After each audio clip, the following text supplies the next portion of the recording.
So, welcomes and introductions. I am Mikey, I will be chairing this. If you have not signed the register already, please do. Only reps can vote in our upcoming motions. So if you are a rep and you do not have a voting pad, please collect the voting pad. We are using Quizdom today. This is a voting system which is anonymous, and it means we can quickly draw the results almost immediately, and we can see the breakdown immediately, and it'll help us decide how close a vote is, and it means we don't have to start counting hands. It makes our job a whole lot easier. We would usually at this point go into minutes of the last meeting. However, anyone who was here at the December Parliament will know it was a very informal Parliament with snacks and just general discussion. So there was no minutes taken at that meeting due to its informality, and so next time there will be a full discussion of the minutes and a chance to correct any minutes taken. The matter arising and is now a motion is student counselling cuts. I don't know if you are aware of this, but Lord, sneaking at the back right now, wrote the motion. Basically, the university has made swinging cuts to its counselling provision, and because of this, we are now looking at a rough estimate of about 1 student counsellor per 11,000 students. The guidelines is 1 per 3,000 students, so we are at almost 4 times that number, which is completely unacceptable, and I hope that when we come to discuss this issue, everyone has a view on how we should carry this forward. Now, at this point, we would usually go to executive updates. Me and Kyle are the only executive present currently. Raj, Gary and Jerry are in Manchester for an anti-fascism, anti-racism conference, but I would like to invite Kyle to give us a brief update on what he's been up to. Thanks for dropping me in at the last minute. Just been involved in running of clubs and societies. We're currently running Shag Week this week, which stands for Sexual Health Awareness and Guidance. Updating behind the scenes stuff on membership cards and a few other boring wee technical details around societies. And that's what I've been up to. Okay, well, I'll give you a brief update. Last week we had Student Rep Council. I'm sure all you were there. I'm sure all you were there. I'm not going to ask if you weren't. And we had some good discussions. We also tested out Quizdom, so if you were there, you'll know exactly how this process works, and I don't need to explain it too much. So going forward, there's obviously things like elections coming up. There's the US conference coming up. I'm actually going through to Edinburgh tomorrow to be part of the launch for the student pro-EU campaign, which will actually be a chance group that students can actually get involved in. Currently the only pro-EU group is a pro-business group, and students are about getting involved with people who are not about staying in the EU for social aspects but more so about business aspects. But that's a political debate, and that's not one I'm going to have with the people in the audience. So that's basically what I've been up to and will be carrying forward over the next few minutes, next few weeks. I'll now explain how the motions are going to work for anyone who hasn't been here before. The motions will start with a speech for whoever has submitted the motion will speak, or someone will be delegated to speak on behalf of the motion after they've spoken for up to 5 minutes. Now, ding the bell when you have 1 minute left to speak. We will offer a chance for speeches against. This will be a chance for someone to stand up and say why we should not pass the motion. There will be a chance for questions from the audience to both the speaker for and the speaker against, to try and draw out anything they may have missed or you have thought they haven't mentioned. That's exactly the same thing, Michael. There'll be another optional round for speeches, and then we'll have a vote, which as I've said, we'll use Quizdom for, and the simple majority vote wins. Although tonight, because we're not for it and this has been an issue, we have decided that if a motion goes and it is an overwhelming motion, an overwhelming vote for, the executive will take that as a steer, and that is something we have to take forward. So, and if it's a close vote, we'll have to just defer it until next Parliament. But we have an executive obligation to take forward what the students want, and if the students are turning up to vote on an issue and they're overwhelming in favour of an issue, then it's our job to take that forward regardless. So, motion A is the review of the Face Hub publicity condoms. If we put the picture of that up right now, you can see we had a motion submitted. I'm sure you've all read that. Basically stating that the student who submitted this feels that the campaign is fine, that the problem is not with the free condoms being handed out, but the perceived appropriateness of the poster. I do not think the person who submitted the motion is in the audience. I'll invite someone to speak in behalf of their motion if they wish. If there's a Ward, please. I was just speaking to.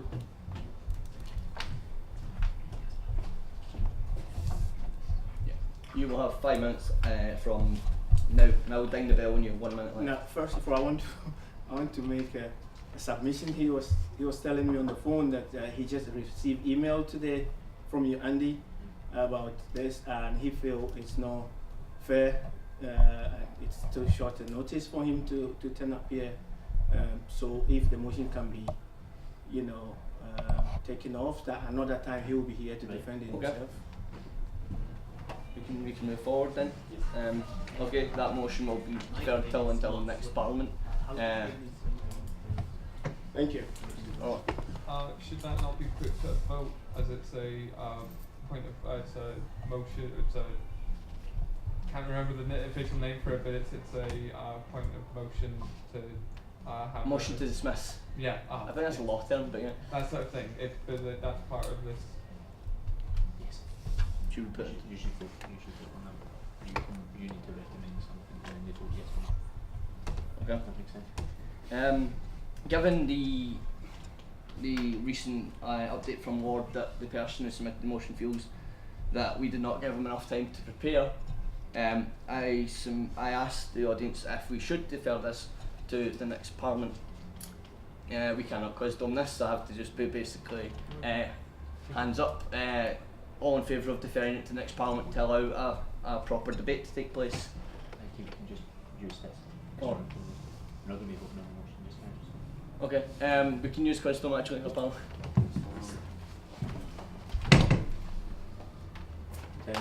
Does anyone need help? Does everyone know how to use this? Marissa will come round as my lovely assistant and show you. So could you rephrase the question please, so that we know which one is which? Okay, the question is, given the recent update from Ward that the person who submitted the motion did not feel he had enough time to prepare, I propose that we defer this motion until next Parliament. So, if you vote for, then we're deferring it. If you vote against, then we will proceed as normal and someone will be able to speak against the motion. We will vote in the motion as normal. I can't see the percentages. So. No, it's fine. No, at 33.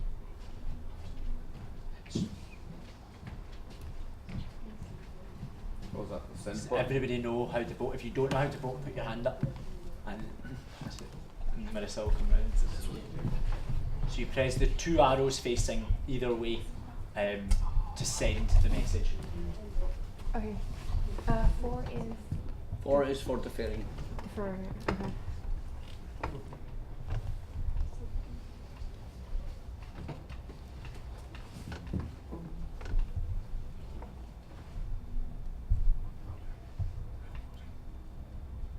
Anybody still to vote? 87? 93? Who's not pushed send?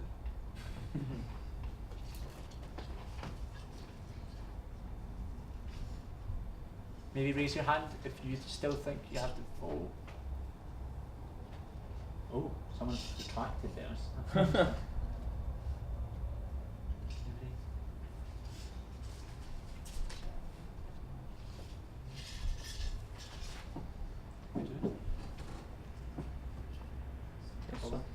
Yep. Okay. I guess we just have to check the results. Yeah. Anybody still to vote? No. Okay. Sweet. Oh. So Against simple majority. simple majority. Yep. So I now invite someone to speak against the motion, and Kyle has already. Our Lord, do you wish to speak on the motion now? Yeah. Right. Okay. I invite you to speak for the Was motion. Carl going to speak on the motion? Kyle's going to speak against the motion. All right. Should we give him 5 minutes? Should Carl go first? No, you should. No, speech for always goes Alright. first. You've given 5 minutes. When you have 1 minute left, I will ding the bell. Can you put us the poster on for like? Yes. Yeah, give them. Sure. Sorry, I just wanted to show people what it looks like. I didn't know if, considering the motion, I didn't know if we were going to have it up there for a long time. I wasn't sure. I think it should be there whilst I'm talking. Okay. Speaking Okay. about it. Your time begins now. Okay, thank you. This is obvious from what I personally saw from the advert. I was initially trying to understand what the advert was about. I couldn't get it until I started reading. Then, if this is about condoms, there is no picture there educating people on how to use condom or wear condoms. I didn't see anything that is teaching people or teaching students how to use condom or wear condom. Rather, this pictures are just telling us about sex positions, which for me, it's really not useful. Having the fact that it's displayed in a very open area, even though we are adults, it's, for me, it's very distracting. It's not serving the purpose of teaching people how to use condom or encouraging people to use condom. That's my point. I saw the advert of Kyle. Kyle made a video advert about this, and he thought it should be, it should not be taken down. And I replied quickly, telling him I think it should be neutral and fair. He should not be speaking, for this at the moment. And I think personally, Bernard is right to put this motion forward. As students, because we have everybody here on campus. It's a small world, a miniature of the world. Some people, religious, faith, and all kinds of people are on campus. And some people see it as a deliberate act to offend others. And I don't think that's right. So for me, the argument is there is nothing here in this picture or advert teaching people how to use condom or encouraging people to use condom. Rather, teaching people how to have sex and sex positions. So I think it's not appropriate. Thank you. Invite Kyle up against the motion.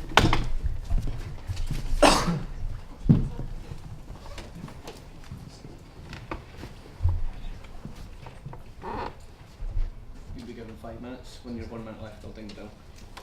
Your time begins now. Okay, thanks. Just one of the responses to Lord there, he said I made a video on Friday, which I did because I wanted to promote student parliament, and he says exec should not be opinionated, exec should remain neutral. I don't believe this to be the case personally. We're all, it's only 2 of us here, but all 6 of us are voted on our beliefs and what we want to change about the union. So I feel we are representatives of the student body, and they have voted on us based on those opinions, and I will be arguing against this because I believe we should be keeping these. One of the phrases that has been used in the motion was that this is not appropriate for public display in a formal academic setting. I would argue that because this is students' union, it's not an academic setting. Students come to university to learn about life. It's a great place to learn about a lot more than just your course, and that's basically what the student union does on a grand scale. Students come to uni, they find out who they really are. So obviously on Shag Week, it's quite relevant because a lot of people have very different genders, different orientations and different sexuality. And the whole purpose of Shag Week is we should be discussing the fact that students do have sex. Of course there's the option for abstinence, and there's asexual people, but I don't think that they would be the demographic of this, and they wouldn't be the people to go and ask for free condoms. We shouldn't be afraid to say that students do have sex, heterosexual sex, homosexual sex, and anything in between. Devoid of cartoons, yeah, I don't know if it is telling people how to have sex. I've never had sex with a pumpkin on my head personally, but I'll put it on my to-do list. Sex is a taboo, and laughter is one of these kind of realms where it's easier to break down. So 2 people seeing this poster, like, oh, did you go see condoms? It gets them talking. kind of promoting safe sex. I'm not going to have a show of hands here as a poll, but I've done it myself. I've gone to supermarkets to try and buy condoms. I'm already going red slightly talking about it. It is a very awkward thing to do, and as a students' union we should be able to promote all the things we do.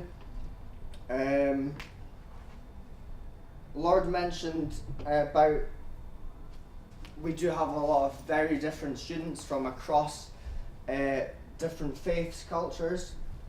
That's true. I don't believe this intentionally, at least aims to offend people. Obviously it's easy for me to say, being a white guy from Britain, other cultures may take things differently, and in case that's true and that's why this motion got raised. But I think we should promote all cultures equally. People do have sex, and I think we should keep these. They get students talking about them, and they're quite funny. And thank you very much. Does the audience have any questions for either of the proposals, the for or against the motion? Just a point of clarification, I think these posters are actually posted outside of the student union. I've seen them around, but usually they're in less conspicuous areas. On the boards. On like Yeah, notice yeah. boards and stuff. So just to clarify that. I would also pose a question to Lord. What would you sort of want to replace them with? Because it's a service that the union offers, and to be honest, one of the things that the union probably could improve on is communicating all of the services they offer, because there is a lot of services that they offer. This seems to be working because people actually sort of see it and they notice it. It's bright, colourful. People laugh about it. They at least it gets them talking. Would you prefer to have just like a blank sheet of paper which just says free condoms in union, this is how you put on a condom, etc., etc., without any sort of images at all? I think you didn't listen to me when I was talking about for the motion. I said it didn't say the purpose of educating students on how to wear and use condom. So there is nothing there in the picture in the advert showing you how to wear condom or how to use condom. But that is the purpose for the union. The advert is not to teach people sex positions and how to have sex. It's how to use condom, isn't it? I would say that this is a promotional for the union's service of providing free condoms. It's not either trying to say how to explain sex positions or explain how to have safe sex. It's just saying free condoms throughout the year from the union. Robert, try not to have a conversation. Of course, sorry. It is technically probably it's a question to the speaker against, but whoever feels that he's the best to answer from the executive might want to answer this. Could you estimate round about the cost of replacing these by an entirely new campaign? And well, raising this question, seeing that your communication budget is probably not the largest of all institutions in the UK, would you feel that it's sensible to spend money on replacing this, or would there be something else that would be in the communication budget that cost of getting rid of, cost of reprinting? Look. Yeah, of course you know much. We already have other condom posters that I wish I had a picture of them today. So they are of condom wrappers, and over it just says in white writing free condoms. So I would assume that if this motion passes, the these condom posters would just be taken down, and the only ones used in their place would be these other ones we already have. So we wouldn't have any time in terms of design or in printing really, because we've put up the amount that we want for this year, and if we had to print new ones and this motion didn't pass, all that would happen is we just print the ones that say free condoms and don't have the sex positions. Marissa. Making a point on that, from what I'm gathering, even if this motion does go through, it still wouldn't achieve your aim of educating. It would still just be advertising the service. So even if this does go through, we're not getting where you want. So I'm putting it out there that even if this does go through, it won't change the fact that it's still just advertising the service and not educating on how to use them, because that's what the other posters are. So. One point about the idea of education. The idea of like a poster that shows how to put on a condom, which would be effectively male genitalia, on the argument of appropriateness, surely stick figures in sexual positions without any genitalia is more appropriate in the eyes of society. And also as a comment as an outsider, because I'm not a student parliamentarian, however, like because of these posters, I have noticed this supremely, and I know other people have as well, and because of such I have used said services, but I would not be inclined to use said services had this poster not provided me with a bit of a laugh. I'd just like to add information that I think, as far as I know, the service is fairly new in that you don't have to register anymore. So I think that kind of needs the additional promotion. Registration, no questions. Just yeah, just I think like a year or two ago, you used to have to register for like a card to get them. Oh. So I think it's quite important to actually like tell people now that you don't need to register and can literally just go into the advice hub, which is I think they're quite important. Okay. Now. Well, more towards Lord, but I suppose Kyle and as well with him. You know your point about the most, well, it doesn't tell you how to use a condom. Sure, well, maybe I'm a bit naive, but I was assuming that the vast majority of people by the time they're old enough to go to school know how to put it on. And assuming that they didn't, it'd be quite easy to figure out. You just put your lily through the hole in the tin until it's covered up. So would it really be necessary to show people? So would it really be necessary to show posters of someone putting one over banana or cucumber or something? Great. Well, do you want to respond to those points? Yeah. Once again, I'm going to say we talk about the diversity of students on campus here, and I think the representation here in the first place does not actually cover that picture. That's fine, but these positions, if we want to really think about other groups on campus, not just being or whatever we believe in, but thinking about other cultural and faith groups, this obviously is offensive to some. So if the student union want to serve everybody, this is what some students are saying, that this is not serving the purpose. They think, if it is not like, sorry, I don't know your name. Marissa? Yeah, if it is not, the purpose of this was not to teach students how to use condom, but to advertise condom, then again, it's not serving that purpose. It's just showing sex positions. And then, the bottom there in the middle, that's the only one saying free condoms. So, okay, come back and use your motion. Yeah, just on that, like obviously, like the union does have to be very careful about certain things or not to offend others. But I know like other faiths and cultures are offended by people that would be under an LGBT background, just off the start, and I know some faith and cultures would be or are offended by this students' union because we have a bar. So it's kind of like we have to provide certain things to certain people. So otherwise we'd have to say, right, gay people aren't allowed and we can't have a bar. I mean, I know that's an extreme example. I think you're playing the game very well, Carl. That's not. We're not talking about gay. We're not talking about LGBT. We're talking about the purpose of the advert. Right, we're going to vote on it. Right. You just want to stop that. Right, I'm going to bring Adam in because you've already spoken this. So Adam, there you go. Hi, this is for... Adam, speak up so I can hear you. Okay, sorry, I thought I was supposed to go. So, I know that obviously cultures you've got to be respectful, but is it obviously certain things offend certain people, but is it not more selfish to then say we don't want these up even though they have been proven to be effective? Like a few people said, oh, I've noticed them. So they are serving their purpose and they're helping people have safe sex or whatever. So if you say, oh, I might get offended by this, what you're doing is you're actually blocking out something that's actually working and STDs and HIV and stuff is really, you know, on the rise, especially in students and young people. So you can kind of put away someone being slightly offended for something that's actually working and having a good cause. No, I think that's not right, because as students we have to be open-minded. Or And- like we're running on time. We have 5 motions to get through.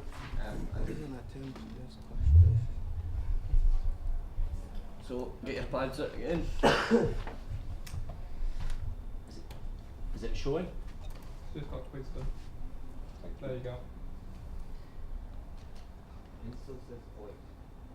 Does anyone need help? Pushing the right button. Yeah, Marissa. Yeah. Marissa, back. The 4 is to remove the posters, the against is to keep Yes. the posters. Okay. 4 is to vote in favour of the motion. Against is to let the motion fall. My system still says no host. Sorry, Mike, can we just double check? For would be voting For, if you the vote motion, for, which you're is voting to put this remove. motion through, and the poster would have to come down. If you vote against, the motion would fall, and the poster that was up previously will stay. Yeah. Okay. No worries, that's fine.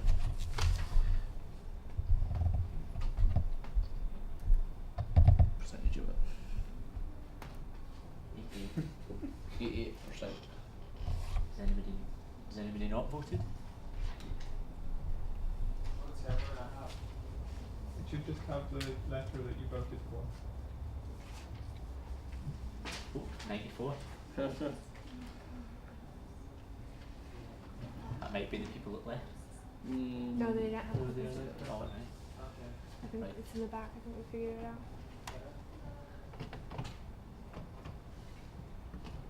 Everyone happy?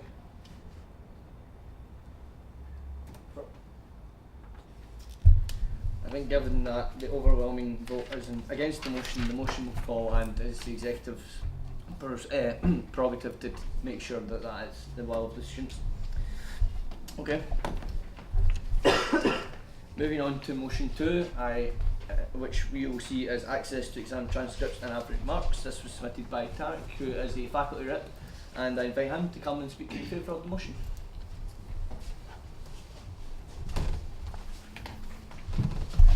Tarek, you will have 5 minutes. I'll ring the bell when you have 1 minute left. Your time begins now.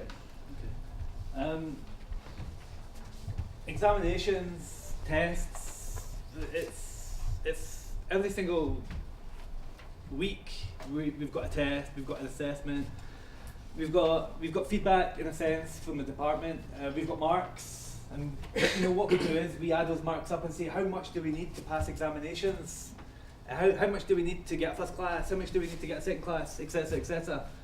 Now that's quite linear, because we know what grades we've got, and we might also know what grades a few of our friends have got, but we don't really know ultimately how the rest of our classmates are doing. I think data is being collected on our individual grades, and I think it should be accessible to the general student population. So, as an example, what course are you doing? In business. Business, right? And do you get individual course statistics? In some courses, not in all of them. Right. Do you think it's helpful in order to make? Yeah, it's really good to know just what, like, how the average is. Absolutely. And that's a lot of the feedback that I've got back from students is in the same vein as that. Being given the choice, do you want more data about how you're doing and how you're slotting into the course? Students say yes. I think it's better to have more information than less information. And I think this motion actually didn't really start until a couple of years ago, and I've been thinking about it for quite a long time.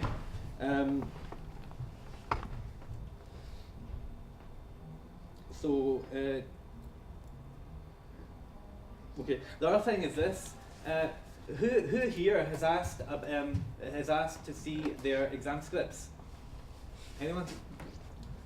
And do you do it regularly? Do you do it on certain examinations, or do you do it regularly?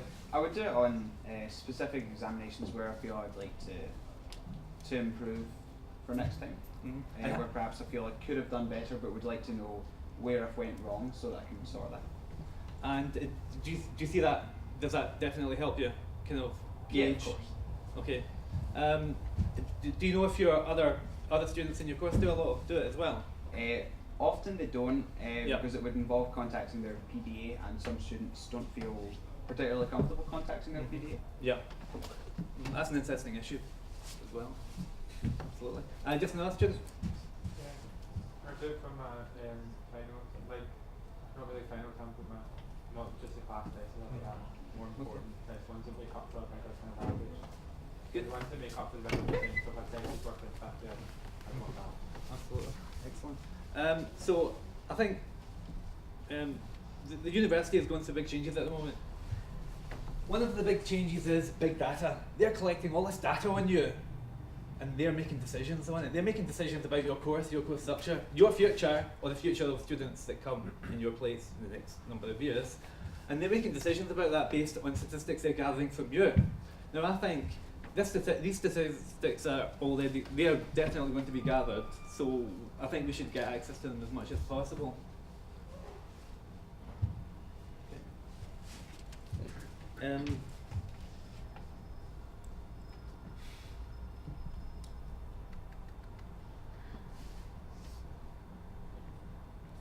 Okay, I think that's me. You finished, Jeff? Okay, does anyone want to speak against the motion? No. Is there any questions for Tarek about exactly what his motion is referring to, or anything you feel he's missed out? Tarek, can you come down to the front? Just, I should have done that before. Okay. I've just, sorry. Yeah, I know you jumped the gun now. No, I wasn't sure if there's someone else asking. I just want to move on the process a little bit. What exactly are exam transcripts? Exam transcripts are you set an examination, and you fill in a document, and that document is taken away and it's corrected by perhaps the person that's delivered the course to you, and double checked by another person. So you can already get those. You can, but some you have to go departments through make a them quite process. difficult to get hold of, and you have to go through quite a lot of red tape in order to get to it, and that's why a lot of students don't want to do that. So I would like it to be a bit easier for students to actually get access to them, and it to be more of a formalised and a normalised approach, rather than one where they actually have to ask, they have to go through departmental people. Okay. Just. Oh yeah, I just like to point out that back in school, I don't know how it works in school. Sorry? Back in school, when I was in school, I remember when they had class tests. Now, speak up, so you speak to back the whole room, not just. So back at school, I remember that they used to have this thing where after doing a class test and had it marked, they give it back to you so you'd see what you did and did right and did wrong, and it was always quite helpful. It's not so helpful when you have when you just said, well, you passed with 51%, 62, hooray, 40, if I was skin of your teeth. Absolutely. Good point. So you're wondering, so what did I do? Especially there's some exams where I'm quite, but there's some exams, like I did some, my FEL exam was one question. Right. We should point. So sometimes, it can be quite apparent, to you what questions you've done well, and but other times not. Absolutely. And Right now, the exam transcripts are at the discretion of the department. They do not need to provide you with them, even if you request them. And I do understand that it can be quite difficult, even if there is a department who's willing to give them out. I understand it's not well known. I only found this out when I finished my 4th year exams last year, that I could get my transcripts, and I don't know if I'd requested them regardless of that, but I only found out last year I was able to do that. I just always assumed that you can just never slide your exams. But yeah, we still need to remember that it is the department's discretion, and that is something we can maybe change. It's university policy, and obviously it's our job, and whoever decides they want to maybe come in March or in July as they'll take office, and maybe that's something they may want to work on. But just at the moment, just so the room is aware that it's, that different departments have different policy on this, not necessarily one policy. They don't have to give you them, it's a discretion and point of information. killed the room. Any questions? Any other questions? Russell's got half question. Yeah. This would tie into Learning analytics. learning Learning analytics. analytics. Exactly. Sorry, mind blank there. Just for clarification, this would tie into that, right?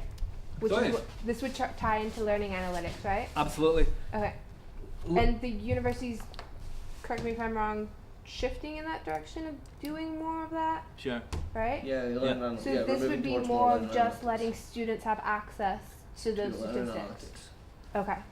And just Good. clarification. I think that's what you're referring to. You're referring to if they're going to collect this data that students should have. Yeah. Right. Okay. I think that's a great question, and it's almost like on a conceptual level, because learning analytics is something. I think I need to elaborate on it just for a second. They want to collect data. Like your courses are becoming digitized. You're becoming digitized. You're becoming.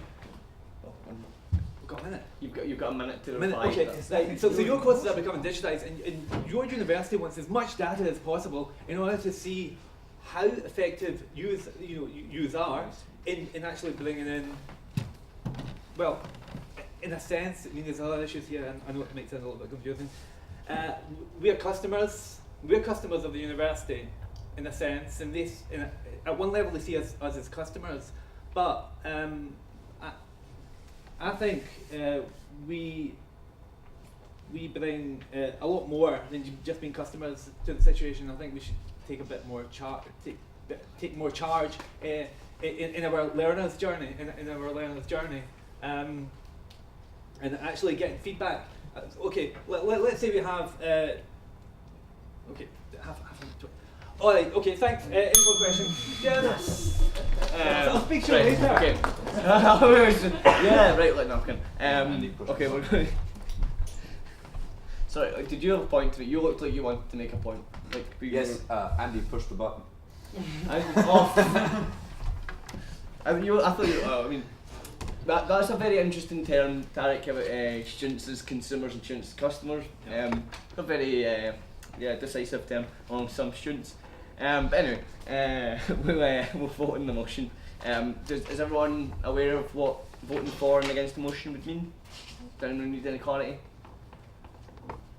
If you vote for the motion means the executive will go to the university and request that students are now given full access to exam transcripts and average marks. Like, to explain that in more in depth to Tarek. So would you just be able to go and see what the average mark for that class is? Yeah, I think that's really important for students to see how they fit into the general population of students, so they can make an informed decision. There you go. Right, cool. Okay, so if you vote for this, then you're telling us as an executive to go forward and try and push for access to exam transcripts and ability to see the average mark in your class. If you vote against, then you're telling us as an executive that you as students do not see this as the major issue for yourself, and you can abstain, and that's your choice. Now I'm not taking points. No, I'm not the only one who does that thing where you tell someone what mark you got, so you can ask someone else to see if there's at least one person who did less than you, so you feel better about yourself. It's not just me that does that, right? Yeah, well, that you'll still be able to do that. Like, this will be a chance to see the average mark, so you know how you're doing. Anyhow, right. If we get to 100%, I'll eat the pizza. If we don't, then you're still getting it, so it's fine to know. Is anybody still to vote? Oh yeah, me sorry. Is that it? Yeah, that's me. Yeah, no, that looks like it.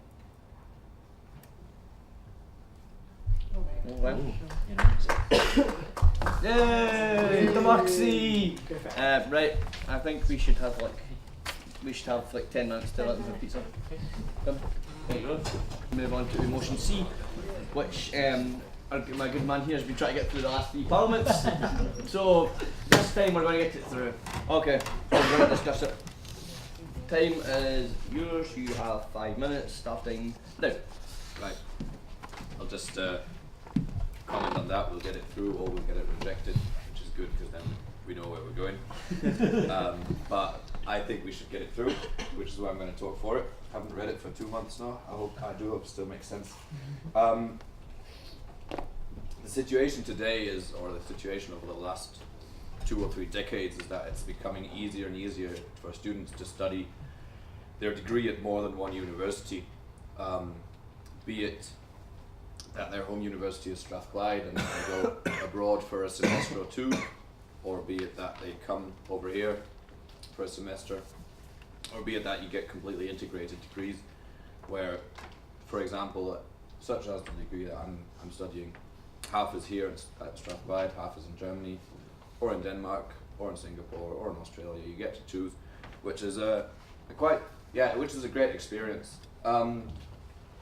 Where we do have difficulties is to put together the grades of the students, and what I've realized is that there is no Strathclyde policy on this, which is more or less something that, well, it's a problem that has emerged over the past few decades, and that's simply a hole that should be filled in the university's policy, which means that we need a system to put together grades achieved at different universities in different systems. We need to acknowledge how the Scottish system works in that context, which means that an 80 in Scotland is probably a completely different grade to an 80, for example, in the United States, and we need to acknowledge that, and we need to make sure that what students achieve here at Strathclyde is not devalued, and on the other hand that it's that what students achieve at other places is not devalued. And what we also need, and what's not the case today, is that if you have if you get a double degree, you bring grades from another place, and this degree is awarded by the University of Strathclyde, then you should be able to get a merit or a distinction. Just to comment on how it is today, for example, in my degree, is that technically it would be possible in Germany to achieve grades around 90s, 80s, which then would be, or to achieve grades which would be translated into 90s and 80s, which the university takes as a reason to not award merits or distinctions, because they say that this is not legally possible because it's a degree awarded by more than one university, but also on the other hand that they say, well, you don't get a percentage from that place, so we can't really take it into account for a Scottish degree. Now, what we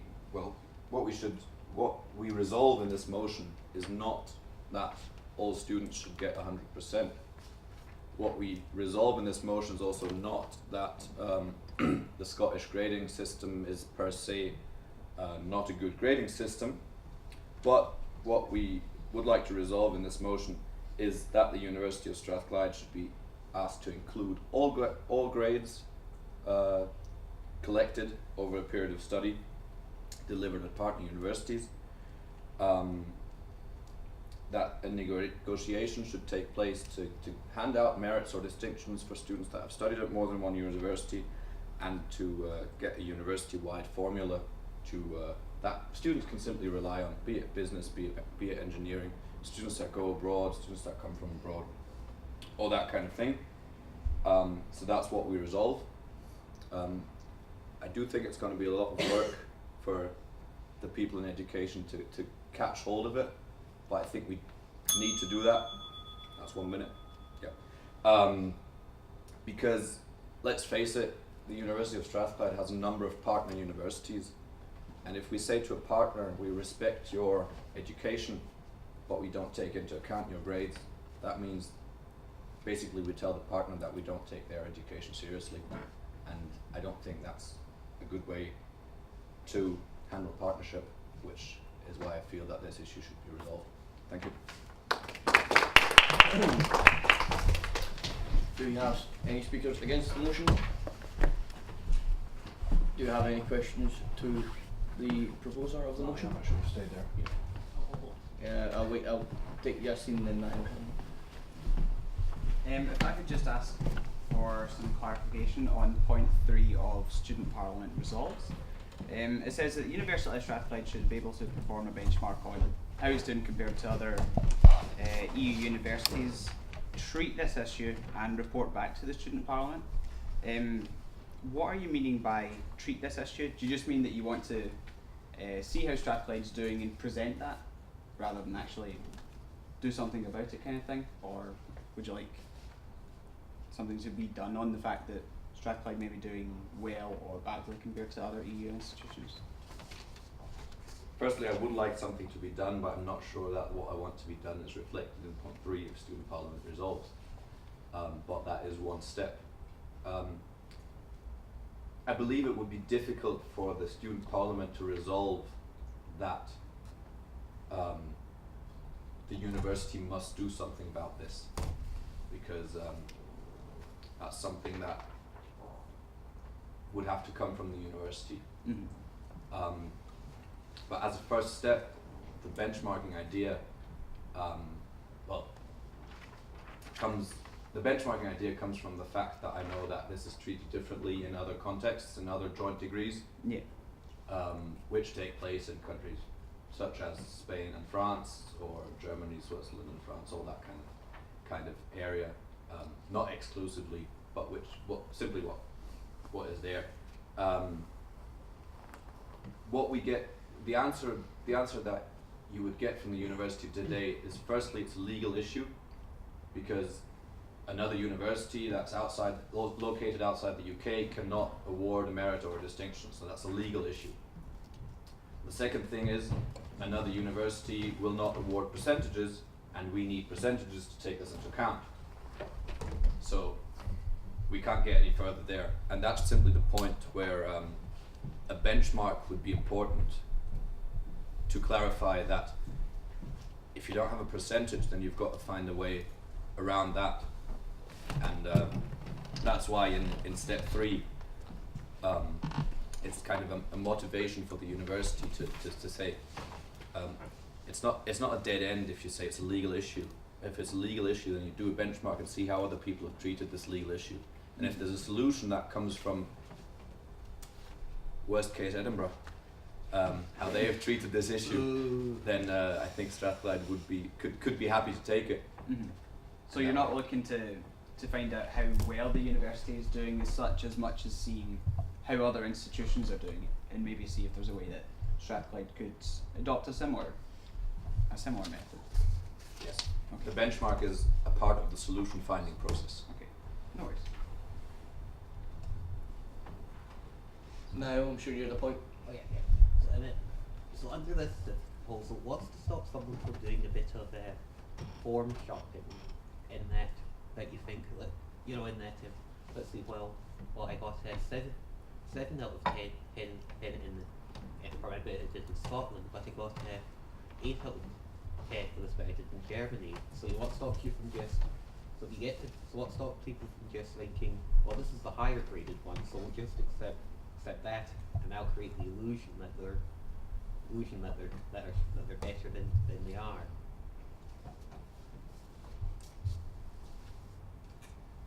There's no one to speak against it. We're going to reply, so it's going to have to be me again. Firstly, I think that this is addressed in point 4 of Student Parliament Resolves, where I'm saying, or where the motion says, that the translation scale should not only consider percentages, but also the relevant amount of students in each country attaining this mark. And I would trust that a student that is top 10% in the UK would probably be doing the same amount of work as a student that is top 10% at a partner university, wherever it may be. And again, if the top 10% at a partner university would translate into the middle 20% at Strathclyde, then this should be reflected in a choice of partner universities, and not resolved at this stage. So that's the first answer to that. Yes, it has to be resolved, and the most important thing is that the standard Strathclyde student who spends all of his degree time here has the easiest way to get his marks and is not outrun by people who do mark shopping. Yeah, I think that's very important. I do think it's reflected in in the motion, if you look at point 6 of Student Parliament believes it's important to find a balance in recognising grades delivered at partner universities without over or underrating these performances and undermining the Scottish grading system. So yes, it's a problem, yes, it has to be resolved. Okay. Now, taking no more points, unless anyone new has a point, I'm not taking conversation. No one else? Okay, one you two, Kyle, you go. Just a quick one, could this be opt-out? Because I know a few of my friends have done Erasmus and stuff, and they've got a bit too indulgent in the extracurricular stuff, so they kind of like that whole thing where they like can still get a really good degree without being graded on their experience, like 6 months abroad.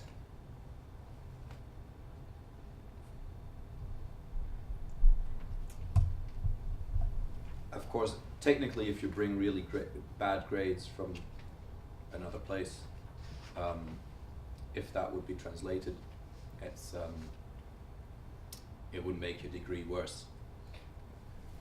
Technically, if you decide to work less for a semester, that should be reflected in your degree, because other people who spent that time staying here. I think that point was answered. Yeah, this sort of just goes back to it. The university does push that going abroad is a good thing, that they want students to do it. But at the same time, I know my degree, I have to take certain classes when I go abroad, and I have to make certain marks. But then those marks aren't actually translated into my overall Strathclyde degree. So it is an issue that does need to be talked about, and that does need to be brought up about to the university, saying, okay, you want students to do this, and they still have to take certain classes. Then how are you going to value this? Because at the moment, there's very little. It's just a pass or fail, despite the fact that you have to take the classes, and it does count as part of your degree. So that's a good point. I think we can move to vote now.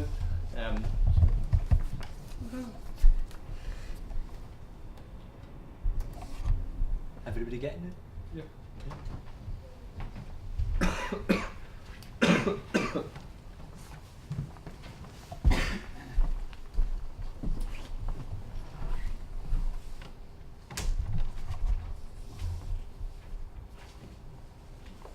Two people have left. My calculation says that that's everyone voted. Anybody still to vote? You get fast at this. Okay. Okay. The motion is carried. I shall invite Mr. Kyle Henry up to speak on his motion of removal of funding for the Philippines. This is not as bad as it sounds. Let me explain. Kyle, you have 5 minutes. Well, I need 5 minutes, and I'll not bore you with my voice any longer. Fundraising for the Philippines. I'm not being a Tory and removing all the money from that country. Fundraising for the Philippines was a motion that was passed through this way, which was encouraging the union to raise money for the typhoon that happened back in 2013. This came to my attention, obviously, as myself and the rest of the exec were going through accountability, what motions we're working on, and this one came across me. For those of you who don't really know me, my background before I became a sub was I was heavily involved in RAG Society, which is Raise and Give, which is a charity society. I was involved in it for 4 years, and last year we raised over 30 grand, which is the most that had been done in 20 years. So obviously RAG's a very close thing to me personally. And then I saw this, and I was wasn't angry, but I was quite confused why this was passed to exec, because for me, I think it's up to RAG to decide what charities they fundraise for, if that's local or international.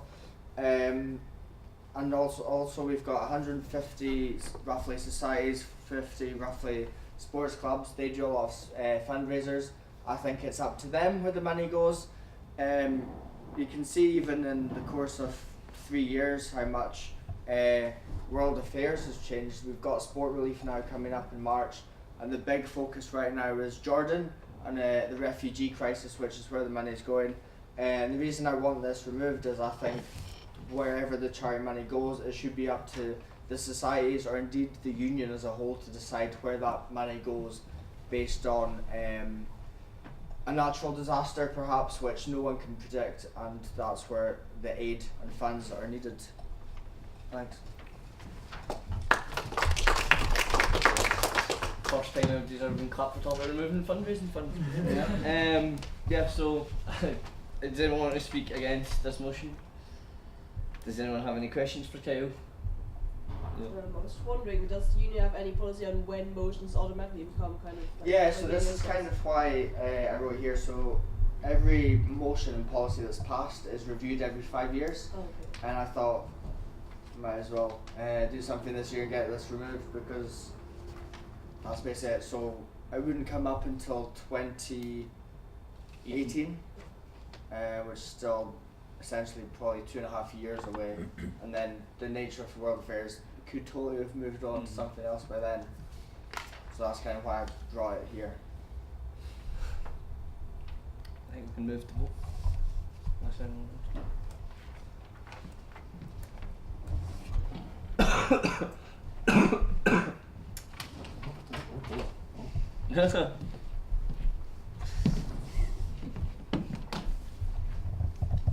Everyone's getting good at this.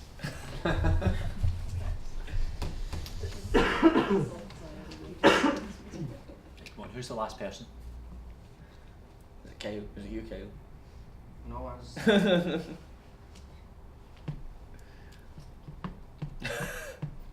Somebody just left. Yeah, or just one person? Okay, everyone? Mm-hmm. Right, okay.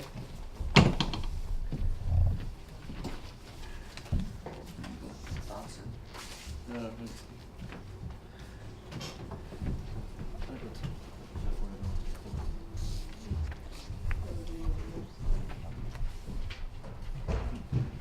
Just update people on the election. Councillor Hicks?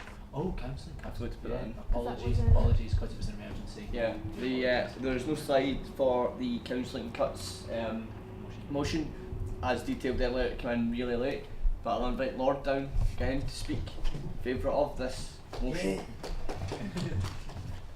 Again, the motion is not that we cut counselling, the motion is that we stop counselling getting cut. The title needs some work on. Yeah. Lord, you have 5 minutes. Right. Thank you. Just trying to recover from the heavy defeat. Yeah. I was told.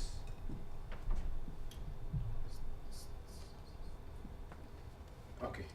So counseling is a very difficult one. I'm a counseling student, a postgraduate student in counseling, and when the university decided to cut costs to kind of manage their finances properly, as they claim, it hits counseling as well. Now, there is so much news and adverts and education publicity going on about mental health issues outside campus, and if you come to campus, you bring the same adverts to campus or same school of thought to campus, you realize even it's greater on campus because of the workload, the pressure, the stress put on students. So it was very, very important for the university to look at this carefully. And even if they're going to make cuts, counseling should have been, the staff should have been left out. But it hits from the statistics, you realize that the staff number was reduced, and yet they were still serving the same number of students. 45%, our 45 students still on the waiting list since Christmas, and still need, we have more than that, I think, because we met with the counseling unit head of department the other day, and if you look at under the notes, you compare point 2, which is how long students on campus wait for counseling. sessions to NHS, which is 0.7. 4 weeks and 18 weeks. Massive, so we cannot ask students from Strathclyde to go and seek counseling outside Strathclyde and join the 18 weeks queue to be seen by NHS specialists. So it is important for the university to maintain and actually even increase the counseling staffs. I was there at the MSc, Livingston Tower, the 200 where they have this clinic there.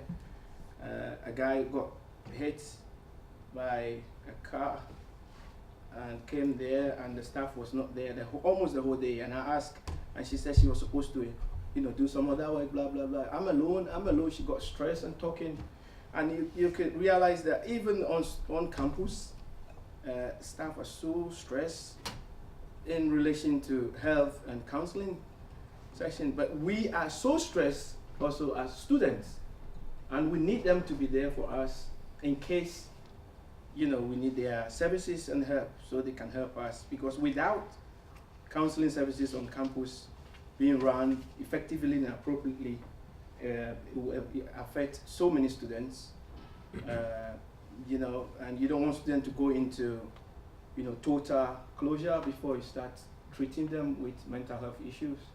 So I think it is very, very important that as a student we raise our voice and let the university authorities know that just as they are thinking about business, because over here on campus everything is business and money, they should also consider student life and health also.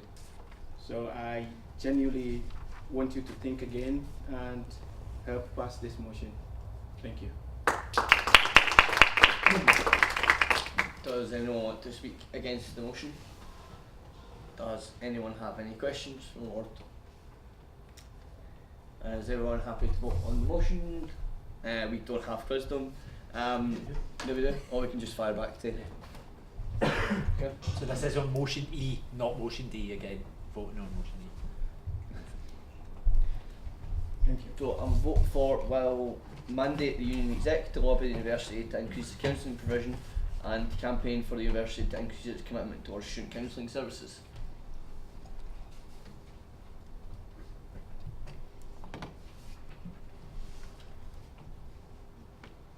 I think that's everyone. Is that right? Okay. Motion passed. Thank you. Okay, moving on. So, next month is the big student elections. This is your chance to stand, and you've seen the lovely picture of the exec earlier. All 6 of those positions will be up for election. If you want to stand for any of these positions, there is drop-in information sessions that Marissa is running. Yeah. There is, you can talk to Andy, you can talk to myself, Gary, Jerry, Raj, Anne-Marie, Kyle. Any of the executive will be able to give you information on the role. If you wish to stand, you can go online, or you can collect a nomination form from Andy, and if you don't know speaker, you need to get 20 nominations to stand. 20 nominations in a university of 20,000 shouldn't be too hard. It also encourages you to go out and talk to students. You're not officially allowed to say that you're running, is that right? But people will ask you, and you can maybe use it as an opportunity to try and flesh out what students want. But I encourage you to take this opportunity. I'm so glad I did last year. The year I've had has been absolutely amazing. The opportunities I've had to do a lot of things, both internally and externally, and in US and enhancement teams, QA, everywhere, all over the place. I've travelled the length and breadth of the UK. And I've done all sorts of work within the student union. It's such a rewarding job, and I encourage you all, even if you consider it, to really come and talk to us, and we'll help you decide if you want to make a decision. Departmental. Is any of the people who are in there today not running again? Gary cannot run due to the Education Act 1994, so she can only do 2 terms. Okay. The rest of the exec I cannot speak for, because we can't say right now, whether we are or not running. It's not like, you know, the typical politician would stand up and say, I'm not running. They could do the Frank Underwood thing actually, where they say don't run and then run. But anyway, regardless of that, sorry, that's a spoiler for season 3. But yeah, so sorry. Not that you know of. Basically. Not that I know of. You may think that I could possibly comment. Yeah.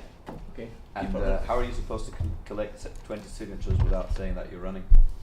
You cannot officially announce on Facebook or social media that you're running. But you can tell individuals. You can tell people that you're sign up looking 'cause for I'm nominations, running? but you cannot like put up on Facebook that you're running for a position To clarify, campaigning's not allowed. Yeah. You are allowed to tell your mates, basically. until the close of nominations, and then you come in this room and you get to see who you're up against. Because I love how everyone looked, because all the manifestos will be sitting there beside the people you'll be running against. You'll be in the room with people you're running against, so it's a chance to speak to them and see what the manifestos look like. You wouldn't be the first person that turned up in that day and then told who did their manifesto when they saw the other people's. Departmental reviewers. Okay, this is just a notice for class reps, so not halls reps, but class and faculty reps. Basically, each department in the university has a departmental review. We've got a couple coming up, and for each review, we need a student on the review panel. That student does 2 days of the review, some reading beforehand, and writes a report afterwards. For doing that, the university organises to pay students, I think it's £400 for that work. So what is it? They will tax you, as I think. Okay, it is taxed, but you'll pay £400. And basically, we are going to be training departmental reviewers in March. So if you're interested, just let me know.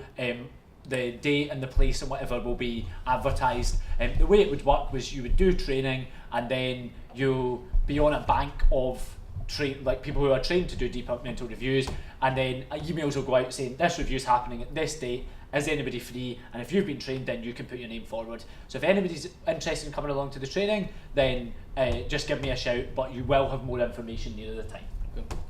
One thing I did, or two things I missed out in the previous talk of elections. We're not just running executive positions, we're also running our faculty reps and NUS delegates. So if policy, you democracy and policy policy, officer. democracy and policy officer as well. So that their job is to come in and make the executives accountable. So if you fancy not having the pressure of being an executive, but when they put pressure on the executive, you can become democracy and policy officer. But yeah, NUS delegates will be, those are the people elected to attend as Strathclyde delegates to NUS conferences in Dundee and Brighton. This is your chance to take part in national democracy, both Scottish and UK national democracy.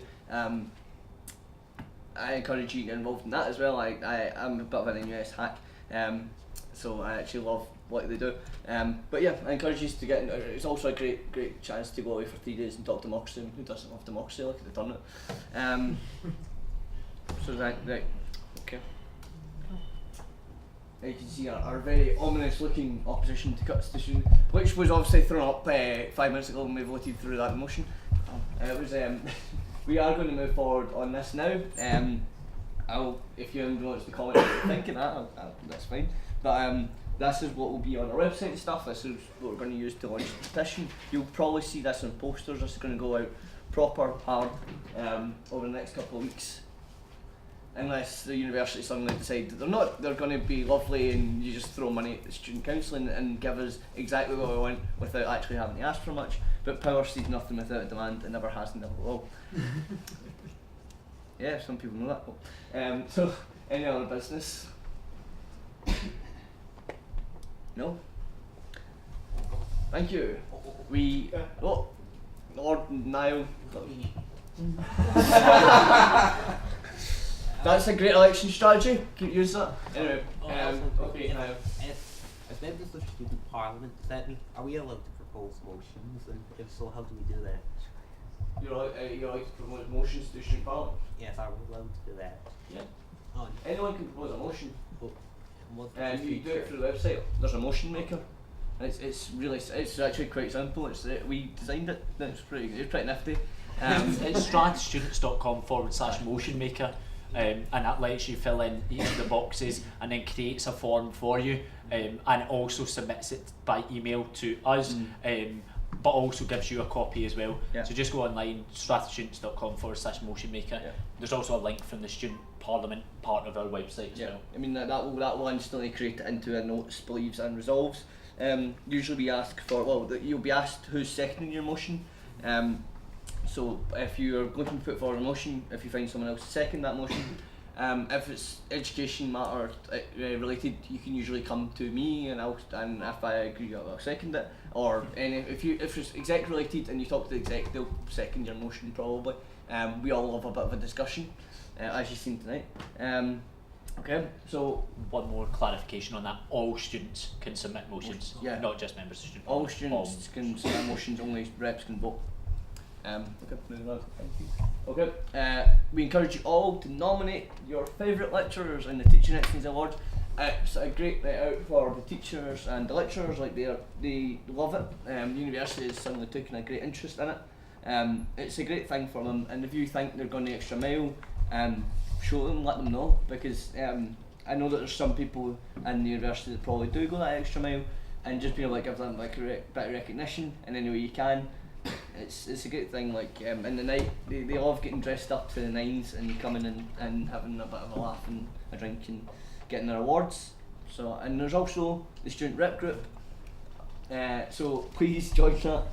You'll be if you're in that group, you'll instantly get invited to Student Parliament. You will get invited to all events without us having to go through our Facebook friends list and find out people we haven't invited, which happens every single time. So please, if you look for the student rep group on Facebook, you should find us in it. You should find it and join it. We won't reject you. Thank you very much. Thank you for coming along to the first Student Parliament 2016.